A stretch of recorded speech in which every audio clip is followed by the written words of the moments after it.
యాకోబు ఒక పొడవైన ప్రయాణానికి వెళ్తున్నాడు. అతను పూర్తిగా ఒంటరిగా ఉన్నాడు. మార్గం నిశ్శబ్దంగా ఉంది.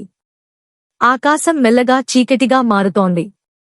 అతనికి కొంచెం భయం ఉన్నా అతని హృదయంలో ఆశ ఉంది. కొంతసేపటి తరువాత యాకోబు విశ్రాంతి తీసుకోవడానికి ఒక చోటు కనుగొన్నాడు.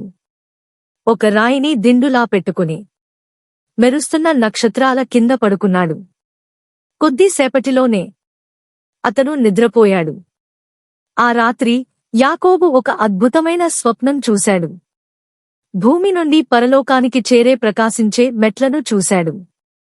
దేవదూతలు వాటిపై పైకి వెళ్తూ కిందకు వస్తూ ఉన్నారు. అది చాలా అందంగా ఉంది. అప్పుడు దేవుడు అతనితో ప్రేమతో మాట్లాడాడు. యాకోబా, నేను నీతో ఉన్నాను. నేను నిన్ను ఆశీర్వదిస్తాను. నీ సంతానం నక్షత్రాల్లా పెరుగుతుంది. నీవు ఎక్కడికి వెళ్ళినా నేను నిన్ను కాపాడుతాను. ఎంత అద్భుతమైన వాగ్దానం! తర్వాత యాకోబు మేల్కొన్నాడు. అతను చుట్టూ చూసి, ఇక్కడ కూడా దేవుడు ఉన్నాడు అని అన్నాడు. అతని హృదయం ఆనందంతో నిండిపోయింది. దేవునికి కృతజ్ఞత చెప్పడానికి అతను ఒక చిన్న జ్ఞాపక స్థలాన్ని నిర్మించాడు. ఇప్పుడతనికి తెలుసు, అతను ఇక ఒంటరిగా లేడు.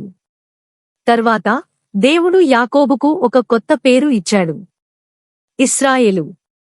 దాని అర్థం అతను ఒక ప్రత్యేకమైన కార్యానికి ఎంపిక చేయబడ్డాడు.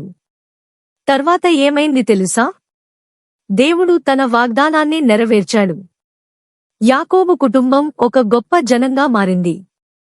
కాబట్టి గుర్తుంచుకోండి, మీకు ఒంటరిగా అనిపించినప్పుడు కూడా దేవుడు ఎప్పుడూ మీతో ఉంటాడు. ఆయన మిమ్మల్ని ప్రేమిస్తాడు. ఆయన తన వాగ్దానాలను ఎప్పుడూ నిలబెట్టుకుంటాడు.